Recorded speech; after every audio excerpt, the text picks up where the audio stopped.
Welcome to my channel, USA Battle Zone. Today's story will take you deep into the heart of honor, pain, and the power of truth. So grab your headphones, sit back, and get ready for one of the most emotional military stories you've ever heard. The air was heavy that morning at Fort Bragg. The parade ground shimmered under the summer sun as 180 soldiers stood shoulder to shoulder, their boots aligned like iron sentinels. The echo of marching orders faded into silence. Every man and woman there could feel the tension. Something unusual was about to happen. At the center of the formation stood Captain Laura Mitchell, one of the few female officers in a battalion known for its toughness and precision. Her posture was perfect, her gaze unwavering. But inside, her heart was pounding. She knew what was coming. Across from her stood Colonel David Harris, the commanding officer, a man respected, feared, and never known to show emotion. He had called this formation personally, something he rarely did. The reason? A mysterious order from higher command. Whispers had already begun spreading among the ranks. Did you hear what she did? Something about her defying an order. No way. She wouldn't. But the truth was far more complicated. Colonel Harris stepped forward, his boots crunching on the gravel. The entire battalion stiffened. His voice cut through the air like a blade. "Captain Mitchell," he said, "you stand here accused of violating Article 134 of the Uniform Code of Military Justice. Do you understand the charge?" Laura swallowed. "Yes, sir," he continued. "You were ordered to remove identifying insignia during a covert operation, and you refused. Explain yourself." The soldiers looked at one another. That didn't sound like mutiny, it sounded personal. Laura kept her voice steady. "Sir, I followed all operational protocols. I only refused to remove my uniform top because..." But before she could finish, Harris interrupted sharply. "Captain, the order was clear. You were to remove your top layer to blend with local attire. Why did you defy a direct command in the field?" Her jaw tightened. "Because, sir, under that uniform, I wear something I cannot remove." The colonel's eyes narrowed. "And what is that, Captain?" There was silence. You could hear the wind whispering across the field. Every soldier was watching her. Then, without another word, she unzipped her jacket. Gasps rippled through the ranks as Laura slid the fabric from her shoulders, revealing a plain gray undershirt, and beneath it, across her upper back and shoulder blades, was a tattoo. It wasn't just any tattoo. It was a detailed, haunting depiction of a young soldier, smiling, wearing a U.S. Army patch. Beneath it, the words, "SPC Daniel Mitchell, until we meet again." The colonel froze. His face went pale. For a long moment, no one moved. Laura turned slightly, her voice trembling now, but still strong enough for everyone to hear. "Sir, that's my brother. He served under your command in Kandahar, 6 years ago." The colonel's eyes widened. "Mitchell, Daniel Mitchell, my God." The air seemed to stop moving. She nodded. "He was 19, youngest in his unit. You told him once, no man gets left behind. But the day that convoy was hit, you had to make a choice. He volunteered to stay back and cover the retreat. You made the call, sir. And he died there. I know you've carried that burden ever since. I have too." Her voice cracked, and every soldier could feel the emotion bleeding through her words. "I joined to honor him. To carry his name. This tattoo isn't decoration. It's the reason I wear this uniform every single day. So when I was ordered to strip it off, I couldn't. Because removing it felt like erasing him." Silence hung heavy. Some of the soldiers lowered their eyes. Others blinked hard, trying to hide the tears building behind them.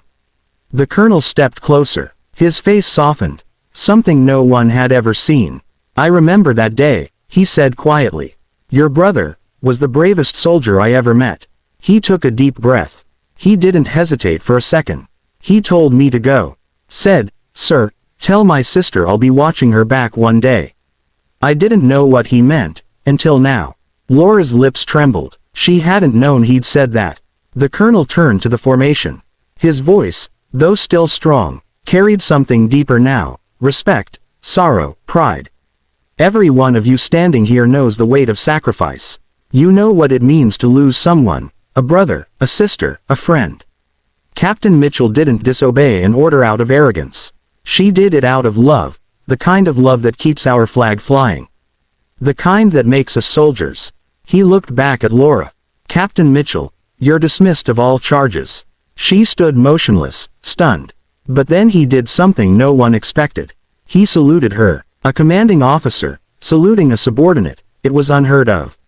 Yet at that moment, every soldier followed suit. 180 hands rose to their brows in perfect unison. Laura's eyes filled with tears. She saluted back, her hand shaking slightly. The wind carried the faint sound of rustling flags. For a moment, everyone felt something larger than themselves, the invisible thread that connects every soldier who's ever worn the uniform, living or fallen. Later that evening, Laura sat alone by the edge of the base, watching the sun sink behind the trees. The sky burned gold and crimson, the way Afghanistan's sky once had. She could almost hear Daniel's voice, that same teasing laugh when he used to say, "You'll never beat me at push-ups, sis." She smiled sadly. The colonel approached quietly, hands in his pockets. "Mind if I sit?" She nodded. He sat beside her, the gravel crunching beneath his boots. "I've seen a lot of soldiers," he began.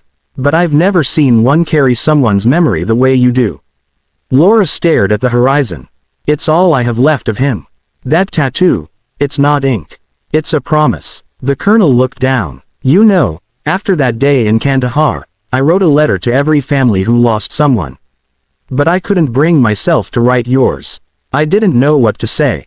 How do you tell a sister her brother died saving your life?" Tears slipped down Laura's cheeks. "You just did, sir." He nodded slowly. "He'd be proud of you. You know that." "I hope so." The two sat there in silence, the weight of years dissolving into the fading light.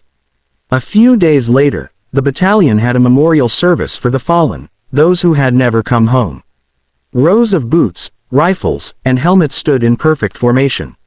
The American flag fluttered gently above them. As the bugler played, taps, Laura stepped forward. She held a small wooden box, her brother's service medal, and placed it at the base of the memorial. Then, taking a deep breath, she removed her jacket again, revealing the tattoo to everyone present. "Some people think tattoos are rebellion," she said softly into the microphone. "But this one is remembrance. Every scar, every mark, every memory, they remind us why we fight. Not for glory, not for medals, but for the ones who stood beside us and never came back." She paused. Her voice wavered. "When you lose someone out there, you don't really lose them. They live in the way you walk, the way you serve, the way you carry yourself. They live here." She placed her hand over her heart, "and here." She turned slightly, touching the tattoo. "They become part of your skin. Part of who you are." A single tear rolled down her cheek. The colonel stood among the crowd, eyes glistening. He knew this was more than a speech, it was healing.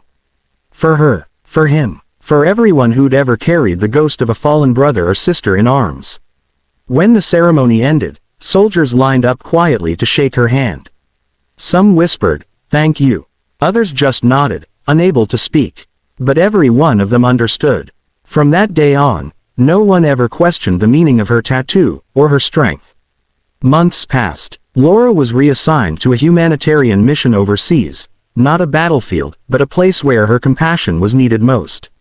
She worked with orphans of war, helping rebuild what conflict had destroyed. One morning, as she was organizing supplies, a little boy tugged at her sleeve. He pointed at the edge of her tattoo, visible beneath her shirt. "What's that?" he asked, eyes wide. She knelt down. "It's a picture of my brother," she said softly. "He was a soldier, a hero." The boy smiled. "My papa was a soldier too. He's in heaven now." Laura smiled back. "Then maybe they're friends up there." He nodded eagerly. "Do you think they talk about us?" "I think they watch over us," she whispered. The boy's small hand slipped into hers, and for a moment, she felt peace, the kind that doesn't erase pain, but honors it. Years later, long after she retired, Laura visited Arlington National Cemetery. She walked slowly among the endless white stones until she found the one she'd come for. Specialist Daniel Mitchell, 1994-2013. Beloved brother, faithful soldier, never forgotten. She knelt, tracing his name with her fingertips. "Hey, Danny," she murmured. "You'd laugh if you saw me now. Gray hair, wrinkles, knees that creak like old doors. A small smile tugged at her lips. I hope I made you proud. I hope I carried your name the way you carried our flag. The wind stirred, and for just a second, a single leaf broke free from a nearby tree, drifting down to land on the headstone.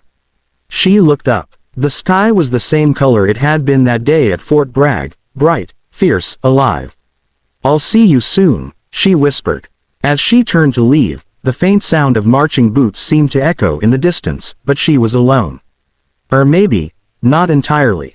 So when you see a soldier with a scar, a patch, or a tattoo, remember, it's not just ink or fabric. It's a story. It's someone they loved, someone they lost, someone they'll never forget. Because behind every uniform is a human heart, one that beats for something greater than itself. And sometimes, all it takes to remember that, is one tattoo. If this story touched your heart, don't forget to like, comment, and subscribe to USA Battle Zone.